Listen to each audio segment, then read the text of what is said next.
Look at Jeremy looking all sweet and innocent there. You should have seen what he was doing just as the titles were on. I don't know what you're talking about. No. I was thinking the same thing. You see Fernando try not to laugh. I'm like, we actually have a very real event that happened that we're talking about tonight, and then we start the show like this. This is a serious thing that's happened. This is not a comedy episode. No, it's not. It's not comical at all what's happened. No. So tonight we are talking about the Dyatlov Pass incident, which, for everybody who hasn't heard about it, it happened in February 1959 in Russia, in the, I believe, in the Ural Mountains. And Jeremy has the proper name of the mountain that we're talking about. I've actually lost it. It began with Kyoksy or something. Oh, well, he did have it. Anyway, I did. If I find it again, I'll say it. It did translate to Dead Mountain or Mountain of the Dead. So, what we'll do is we'll go through basically the story of what happened, and then we'll talk about some of the theories that have happened over the years. So, basically, in Russia in the 1950s, there were 3 classifications for hikers, so it's almost like getting graded for hiking. The highest level you could get was level 3. So there was a group of 10 level 2s who were wanting to get their level 3 certification. Now, there's a lot involved in getting a level 3 certification, which I don't know what is all involved, but basically they had to have the route approved by a governing body to prove that it was sufficiently hard enough for them to actually do what is required to get their level 3 certification. And it's basically about a 200-mile hike into the wilderness, up into the Ural Mountains and through all the snow, and certain conditions had to be met for this to all be legitimate. And like I said, there were 10 people who were all level 2s who were ready to go for their level 3 that started this hike. And basically what happened was, only a few miles into it, something happened to one of the guys, and he actually had to back out and leave. So he went back, and turns out he is the only person from this party to actually survive. And what happens is, this happened in February 1959. So obviously after he left, the 9 others, which was a group of men and women who were all very experienced hikers, so you can't say that they weren't prepared for the conditions that they were going into, because they were very prepared. They headed in, and basically nobody knows what happened, but when they never turned up to their endpoint at the designated time, search parties were sent out, and they found 5 of them dead.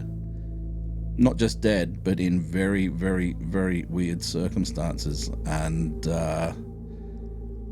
what happened, we don't know. But what looks like happened is something happened so significant we're assuming in the middle of the night, that they couldn't open the tent and get out. They had to cut their way out of the tent and run in different directions. These people, remembering it's thick snow and everything, ran out in basically their underwear. And when their bodies were found, you would expect a little bit of frostbite or something like that, but what they found were some of these people had missing eyes, missing tongues, lots of other very weird things. It actually appeared like some of these bodies had been either thrown up a tree, or they climbed up a tree and fallen out of a tree. So any injuries that were involved in that kind of thing, they actually found broken limbs on the branches of this tree. So something had happened. They don't know what it was. The tent was still standing, even though the snow was pretty high up, but you could still see it still standing. So one of the common stories is that there was an avalanche and they were trying to dig their way out, but an avalanche is not going to leave a tent standing. It would sort of blow that out of the water. So what has been left there is doesn't make any sense. Now, I'll say there was only 5 people found. Remember, there was 9 people that actually went that far. The other 4 people weren't found until about 3 or 4 months later, when the snows started to melt, and the condition of those bodies was even worse. Remember, the snows actually, to a point, other than a little bit of frostbite, once a person's died, it's going to preserve the bodies, and we just don't know what's happened to them. So this is the mystery about the Dyatlov Pass. Now, this area didn't have a name at the time, but one of the most experienced of the group was, I forget his first name, but his surname was Dyatlov, and that is why this area became known as the Dyatlov Pass. And even now, they actually do, you know, you get those extreme holidays, especially through Russia, where they'll take you to like Chernobyl or to different places and things. They actually have hikers that do the Dyatlov Pass hike. So they actually stop at the area where all of these hikers died. And where it gets interesting is, obviously, to prove that they hit certain points, they had to take cameras and take photos of everything so that they could prove to the people at the end that they actually reached these specific locations that they were supposed to reach to fulfill the requirements of a level 3 certification. But when they found all of the cameras and everything, and they developed the photos, there's all the usual kind of photos that you would expect, some of the locations that they had to reach up to that point, obviously, and lots of happy snaps. But the last couple of photos, there is one specific photo which you can find, you can Google it and have a look for it, that looks very, very much like it could be a Russian version of a Bigfoot, or it could just as easily be a person in some kind of a suit, but there is something weird there. Now, some of the theories, which we're going to talk about in a minute, have involved some kind of a Bigfoot type attack. Aliens have been mentioned, and the Russian military has been mentioned. Now, the reason why I think something along those lines is probably more specific is that they actually found levels of radiation in some of the clothing which should not have been present. So it makes you wonder. And there are other conspiratorial type stories that are involved around that as well. But I just thought we'd go into some of the theories and think what you guys think about it all. So what do you think from it all? I know you've been doing a little bit of research and looking into it. So what are your thoughts? Either one? I mean, as of right now, you know, I'm just thinking,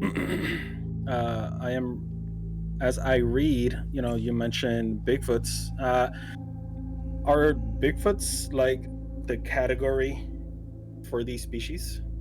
No, it's like a common thing. And in America, you have the Yeti.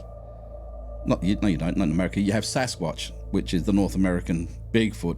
As you go across the Bering Strait and, you know, where the land bridge used to be, I'm not sure, but there were sightings in the Russian area, and I'm not sure what they called it. They did have a name for it. But then as you come down through China, it was the Yeren, and obviously the Himalayas, you have the Yeti. By the time you get to Australia, it's called the Yowie. So there is a progression of the name. I'm not sure what they actually call it in Russia, but it's interesting because you do look at that, some they class very much as a vegetarian kind of creature, and there are some that are very aggressive and have been known to eat animals. I mean, because I've come across a couple of articles, and they're saying that one of the possibilities of this incident was due to a abominable snowman. The abominable snowman, which is the Yeti, yeah. Yeah, so, you know, it just kind of makes me think, you know, like bears. There's different kind of bears. So is this what they're doing with the Bigfoots? I don't know. It's a lot of it. I mean, when they made cartoons, there was that whole cartoon which had the abominable snowman in it. a big white fella. But so everybody thought the abominable snowman or the Yeti was a white-haired thing, and I've seen many films where it's portrayed that way. And I suppose in every kind of animal you can get an albino type of creature, but the majority are either like a red hair, a brown hair, or a black-haired kind of creature. So, and this photo shows something with very dark, or I mean, it's a black and white photo, so it does look black, but it looks very dark. It doesn't look white. Yeah. So that according to everything I've read, let's just say it was a Bigfoot attack. What would be the difference as far as how the bodies turned out if it was a Bigfoot attack? Well, if it's a Bigfoot attack, there shouldn't be radiation, should there? That's weird. There shouldn't be any radiation. I was actually leading to it because, let's just say there is a natural cause for this incident. There was an avalanche. Yep. And, with the bodies all get trembled up, hitting possibly trees and rocks that are in the way, could possibly leave these guys in a state where, if somebody wants to go in and, do their investigations, it'll look like if they got, beat up by something strong. But the radiation is where, where would they have picked radiation up along the way in this area? I don't know. I haven't actually found anywhere that actually lists the actual path that they took. Obviously it is there somewhere because they are reproducing it now as a tourism kind of thing, an extreme tourism adventure, or they're either that or they know where it is and they're just trying to put two and two together and plan something out. I don't know the specifics of it. I'm not even sure how far in they were, to tell you the truth, how far into the trek they were. So with the incident of where they've called it the Dyatlov Pass, it actually happened 1.5 kilometers away from where the pass actually is. But as to what Fernando was saying with the whole avalanche side of things, that's been pushed out the window completely. And there's that much contradictory evidence that I've found that rule out that, to the point of footprints leading away from the tent were normal footprints as if you're walking away, not 9 people running for their lives. Yes, yeah. Dyatlov was an experienced skier. And barefoot as well, or in socks. Yeah. So Dyatlov was an experienced skier, and the older Zolotaryov was studying his master's certificate in ski instruction and mountain hiking. Neither of his two men would have been likely to camp anywhere in the footpath of a potential avalanche to start with. The terrain for the slope showed that even if there could have been a very specific avalanche that found its way into this area, the path would have gotten past the tent, and the tent had collapsed from the side, but not in a horizontal direction.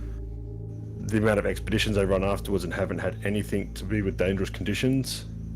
And the location itself had no severe signs of debris or anything from an avalanche that had come through with enough force to do the damage that was done. Yeah. And another thing that is interesting about that as well is about a kilometer, not even a kilometer away down the slope are all the trees, and people are saying with the weather, because it was snowing quite consistently, why didn't they go down and just sleep down there? Well, part of the conditions of getting a level 3 thing is camping in an exposed area. So that's why they were where they were. But as you said, the theories that have been put forward so far don't adequately cover off all the evidence that was found. I mean, because, so there wasn't no avalanche. Because if you see footprints and, you see that there's, everything else within the area is still intact, it still raises a question. Where would they have gotten these radiation burns? Yeah. Because they found burns apparently of radiation. So, we do know, because one of the conspiracies is it involves aliens, and if apparently if you get too close to a spacecraft or something, it radiates radiation. Well, So with that was where it comes into their whole theory about it with the military tests and the Soviet parachute mine exercises. Yeah. So you think about if they've had that happen, they've heard bangs and explosions, ran out with no shoes on, unable to return for supplies, And then that could then explain radiation burns if those are those sorts of parachute mines. I don't think they were radiation burns. It was just radiation detected on the clothing. Even still, the radiation detected, full stop. Well, this is one of the theories that was put forward, because back in the 50s, and obviously the Cold War was sort of in the midst and things like that. One of the things that they said is one of the Russian tactics was to drop radioactive material at certain points, because when the American satellites were going over, I mean, I don't know how much of this is accurate or not, could pick up radiation. So they would be investigating these areas looking for signs of a military missile silo or something like that, which is taking them well away from the real deal. And one of these conspiracy theories is that at least one of the people that was doing this level 3 certification was actually a Russian intelligence officer who had radioactive debris in his package, and that's why, well, not in his package, you know, in his backpack, and that is why they picked up the radiation. That actually sounds like it could be plausible, but so with the parachute mines, they actually explode while they're still in the sky. Yeah. There's no actual detonation on the floor, which then can also contribute to the way they were. The injuries contained, burns to hair and skin. What they were saying, on the basis of the liver mortis markings discovered during an autopsy, as well as burns to hair and skin, the photographs of the tent allegedly shows that it was erected incorrectly, something that an experienced hiker would not have done to start with. Which is another thing. They were all very experienced, so... People are saying that, you know, their bodies were sitting in an unnatural positioning. Yes. Like they'd been manipulated to sit. And so the funny... It's really weird how... It's weird. What gets me is that they all supposedly left the tent around the same sort of time in different directions, right? They saw the footprints, which they themselves reported as looking like barefoot. So they must have still been well preserved. There couldn't have been much snowfall after the actual event took place. My thing is, they couldn't find 4 of the hikers for 4 months until the snow started to melt. Well, wouldn't they have been able to follow the same footprints to find the other missing 4? Or how could theirs have been covered up but not everybody else's? Well, yeah. I mean, you know, I am trying to think of, you know, I'm thinking, what could have caused them? Because, you know, let's just say you hear an explosion. If it was bombs going off, you know, you would head out to investigate. No, I mean, because if you're in a safe area where there's no potential risk of you know, of an avalanche coming down or anything, but you hear explosions, you know, to me, you know, a natural response would to come out of my tent and look around to see what's going on. But that's not the case. Apparently, they cut their whatever happened, they had to cut their tent, which means the opposite way of their entrance or exit, you know, the door. They had to cut their way, and they bolted with, you know, basically no clothing on. Yeah. So what could have scared them so bad that they decided to not even think about hypothermia? Yeah. And just to get to safety. So that doesn't even sound like if the possibility of an explosion was like... No, because you would go straight to the door to the tent. The fact that they cut their way out and ran in different directions tells you that something was at the entrance to the tent where the opening is, so they went in different directions. But if there's footprints that have been left from all of the people, there should have been footprints to whatever was near there. So does that rule out the Bigfoot hypothesis? Or actually one of them being the military? If the military if they stumbled across a military exercise and they ran in a different direction because somebody was approaching the tent, then those footprints should have been there as well. And if they're not, what does it? What Jeremy was saying could potentially make sense, but why would they cut their way out of a tent instead of just opening the zipper and go out the front?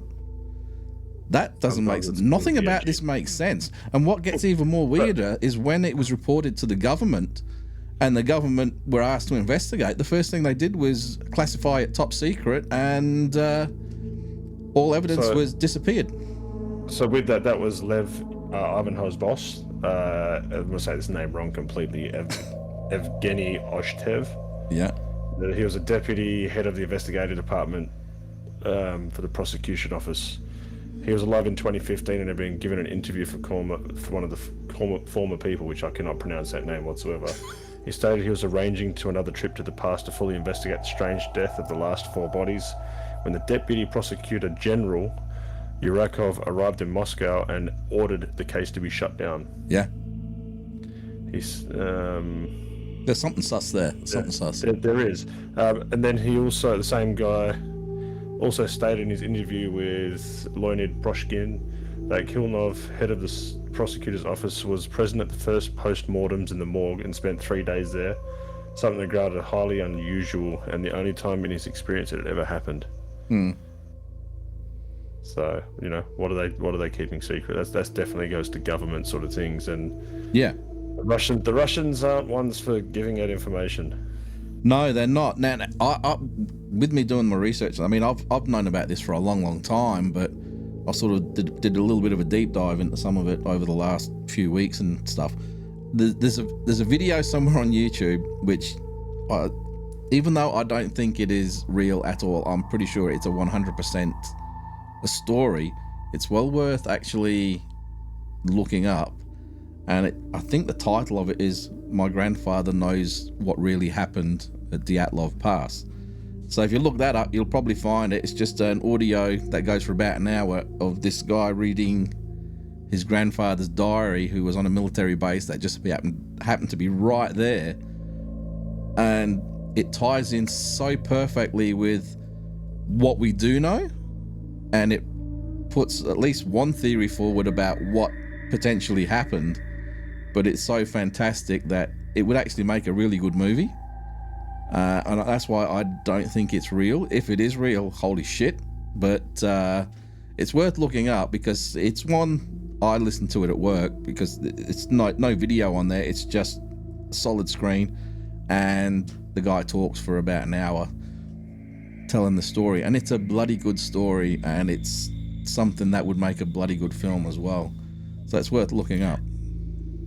So I ask you guys, what would make a person run away, completely ignoring self, 110% fear.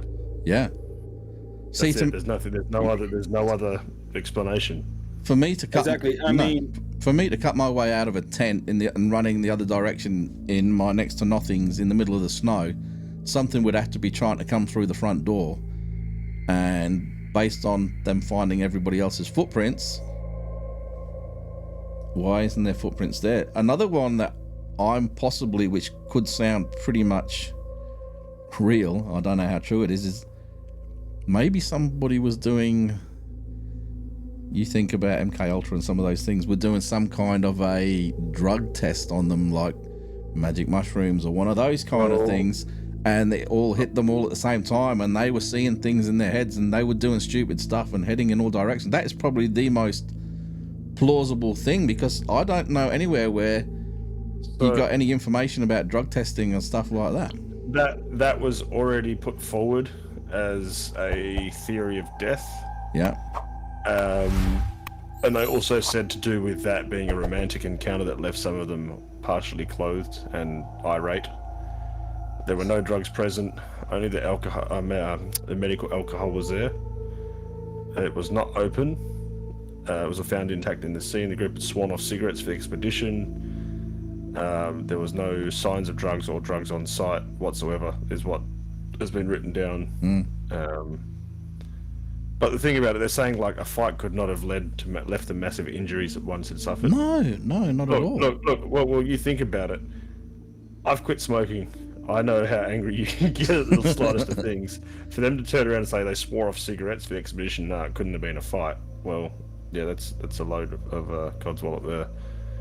But they have looked at the to do with the winds, the drugs, if there were drugs, the wildlife,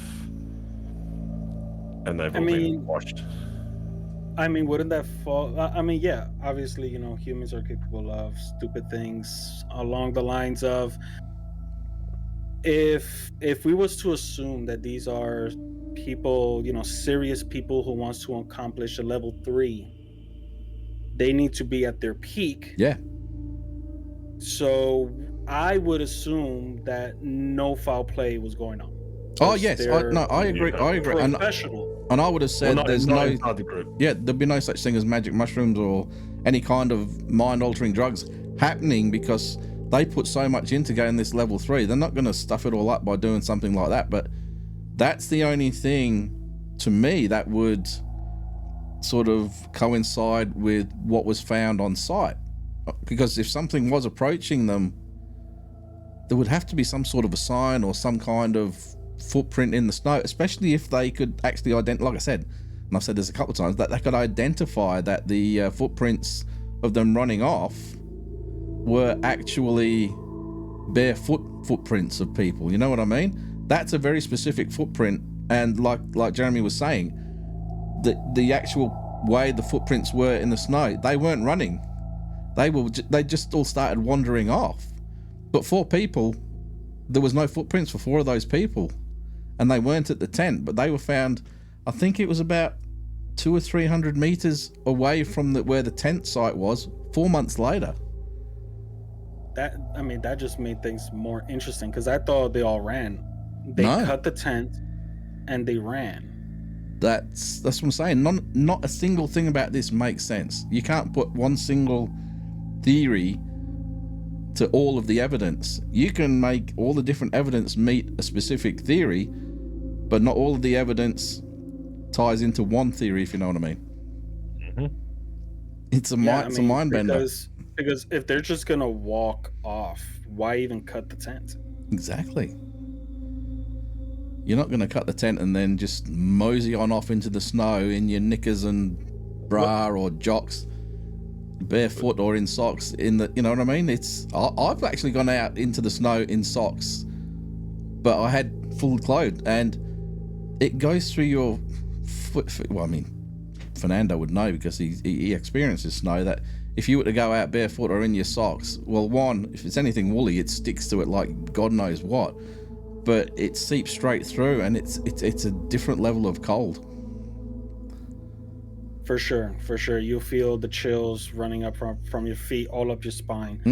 I honestly don't see any way anybody could be comfortable walking on snow, let alone for a long period of time. Yeah, that's for sure. No. I mean, just put an ice cube under your foot and see how that feels. Yeah. Anyway, we get. We're out of time, guys. It went real quick. So just quickly with this one, Gary, do you realize there was two other incidences that had the same sort of thing happen, and that's still really vague about what had happened? No.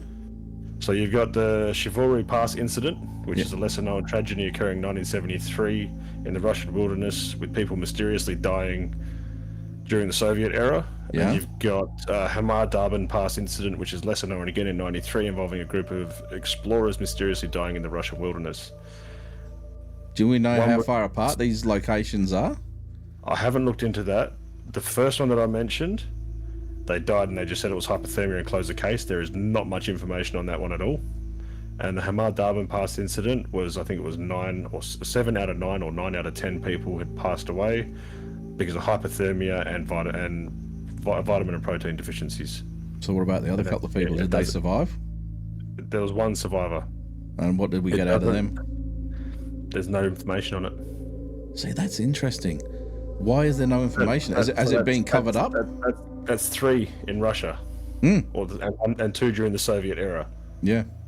So how many haven't been reported but people have gone missing? That's it. All right. we're going to go now, but before we go, I want to ask each of you, what is your top theory on what happened? Government execution. Fernando?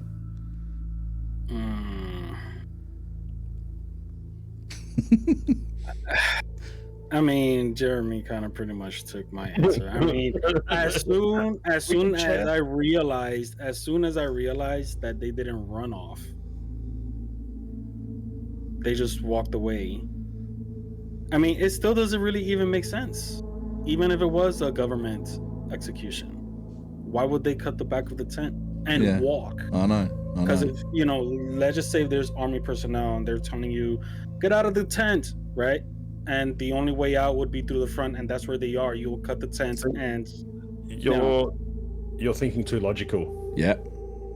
You are thinking way too logical. Yep. Who's to say that the prints left behind weren't done after the event had happened? Exactly, and that's where I was just about to go, because my thing right from the start was some kind of a military cover-up, and we're going off all the evidence that was provided from the people who found them, but I've never seen too many photos, or I mean there are photos around of it, but these different pieces of proof, how do we know that they made those footprints and somebody else didn't do it to sort of stage what happened? To me, I think it's a military cover-up of some sort. Well, not just that, there was sights and reportings of orange orbs floating and falling in the sky in that general vicinity where the hikers were. The bodies, two bodies were found in the tree line to the point where they wouldn't have to yell to talk to somebody in the houses close by. The others were found hundreds of meters away from the tree line. Something's not right. All right, so safe to say these hikers stumbled upon something they're not supposed to. Or they knew something that they shouldn't have. Now, before we go, if you want to be an adventurer, you can go to Russia and you can do the Dyatlov Pass hike. This particular tree that we're talking about, I think they call it a sycamore tree or something along those lines. You can still see the broken branches where it said they believe these people fell from.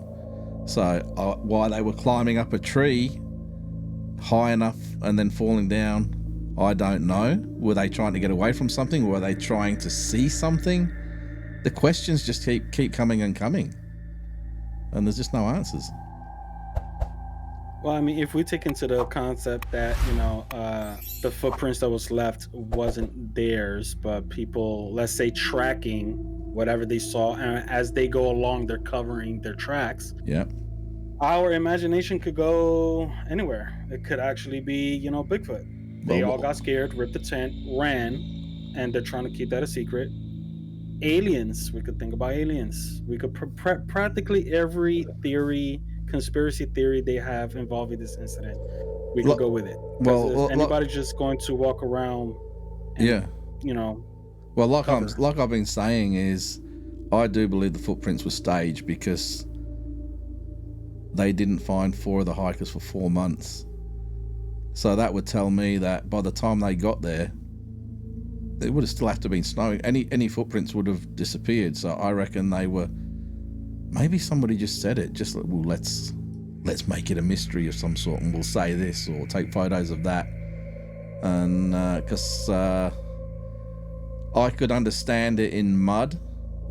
If there was a big impression in mud, you can tell by the way the foot's moving whether they're running with that sort of flick back or whether they're walking, because it's a nice flat thing. But in snow, you'd have wider and elongated holes where their boots had been, or feet had been. Snow melts.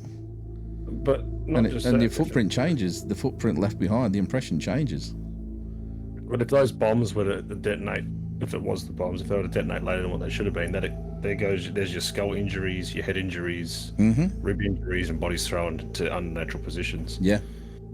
So who knows? Yeah.